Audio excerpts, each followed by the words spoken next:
Phoenix, just how special is it? I know it wasn't the result you wanted, but how special is it for the fans to be excited that you're back? Yeah, well, I'm not sure if they're that excited, but the fans have always been great here. The X Factor has been amazing. They've treated me so well. I had 8 great years here, so it's always nice to come back to Phoenix. I still live here in the off season. It's a hard fought game, and Phoenix, they're obviously with BG and Beck Allen back in there, and I mean they're a dangerous team, and we just weren't good enough tonight. And so tonight was the first game. It was 33 3-pointers tonight combined. That was the most in WNBA history. Was it just the battle between two teams that can are lead from you?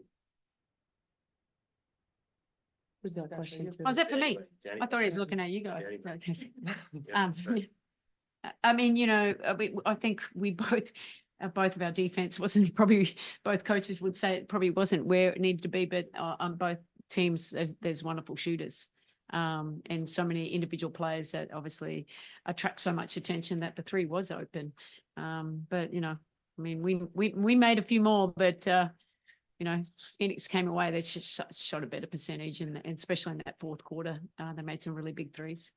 And Breanna, you have 403 pointers in your career plus 350 blocks. Just how special is that? Because you're the quickest player to do that in the NBA.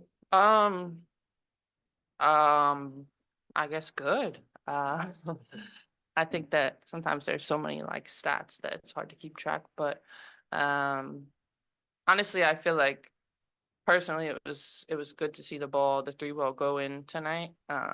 Just for myself, but continuing to make an impact on both ends of the court and doing what I do. We'll go over to Zoom, starting with Miles. Hey, Coach. Did you get an explanation on that KT offensive foul call from the referees at any point?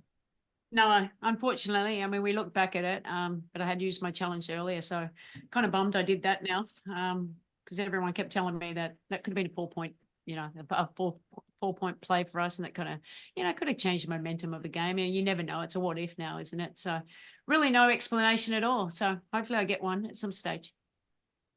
All right, thank you. And the defensive coverages on the 3s, it looked like you guys went away from some of the switching that we've been seeing on the perimeter. Was that a philosophy shift for this game, or was it an execution thing?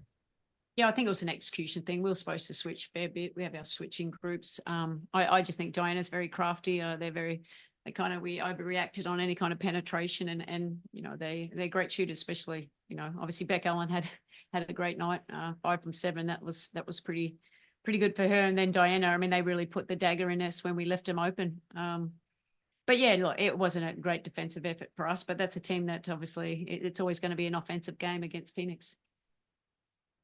Jackie.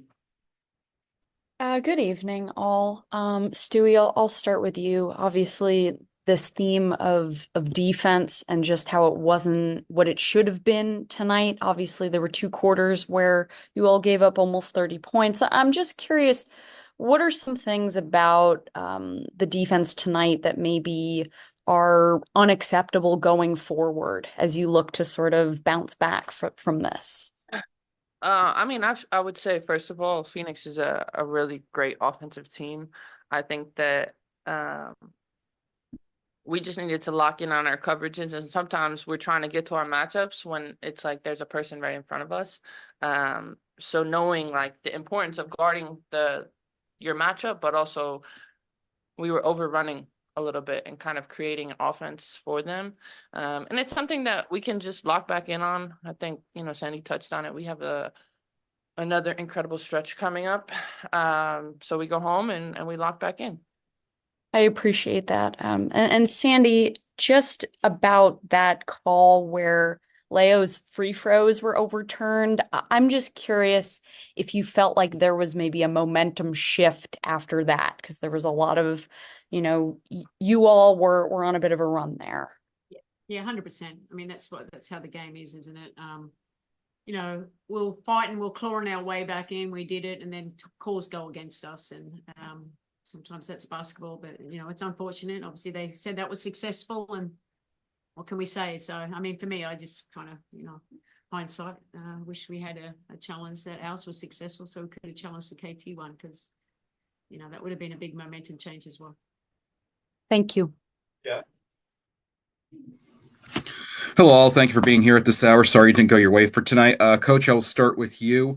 If there's one positive you can glean from this game, is that each member of the bench, all three who played, had a positive plus minus tonight. How proud are you of their efforts in this game, particularly over this busy stretch, particularly with a busy stretch of basketball coming up? Yeah, no, I think it was, it's big for us and we keep, well, I suppose they don't play a ton of minutes, but they're very valuable minutes when we need them. And I thought they came out and gave us great energy and gave us exactly what we needed. So, yeah, they have to just, continue to stay ready. And Sabrina, for you in the fourth quarter, what did Phoenix do so differently in guarding the 3-point line, considering you guys were only able to get one in the final period? Yeah, I mean, they were up to touch, obviously understanding that that's what we were getting in the first half. I believe that was their kind of adjustment going into the second half, was just fighting over and contesting a lot of those shots more, continuing to kind of build a wall behind the ball and make things difficult. And obviously with them scoring, we weren't running out in transition as much as we were in the first half. Appreciate your time and insight. Safe travels home. Lucas? Thank you. I just have one question for Sandy. You played against BG tonight, which you didn't in the first matchup. And I'm just wondering how, when you're on defense, how her gravity as a screener, as a rim roller impacted things tonight, if it maybe led to some breakdowns on the perimeter, like sort of a small I effect. think, and she was a great screener.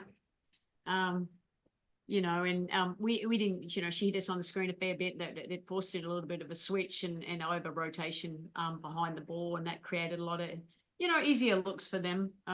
Especially a team that shoots three so well. But BG's she's a big body, that's for sure. We don't navigate around those screens, and you got a great passer in Diana just being able to get her the ball as well. So yeah, that hurt us definitely. Thank you. Russell? Yeah, a question for Stewie. 4 for 4 from 3 tonight after you had struggled for a lot of the year. Wondering, you feel any differently out there shooting, or is this, as you said in the past, like the law of averages kind of evening things out? Yeah, I mean, I think I was just continuing to be confident, be aggressive. Little things like keeping the ball tight and getting my legs underneath me. But I know I'm a great shooter. So I think that, the shots that didn't fall earlier in the season, like I knew eventually they're gonna. Thank you. We'll take one more from Jennifer. Jennifer Porty from Let's Talk Women in Basketball. Was there anything unexpected that the Phoenix Mercury did that threw your strategy off? Not really. We knew it was going to probably be a high scoring game. I think in the fourth quarter they put more pressure on us, obviously, Cloud and Beck Allen on Sabrina too. That's a lot of length. She's a great defender. We still miss some open ones, but I thought we just kind of rushed it a little bit. So I mean, like I said, credit to them. I think they shot 66% in the fourth, and we had 29. We're a way better scoring team than that. So look, we'll regroup. Sometimes our losses are great for the of lessons that we can learn, and we've got a busy schedule coming up, so we'll learn from this and then move on and get ready for LA. Thanks, Thank everyone. Appreciate it.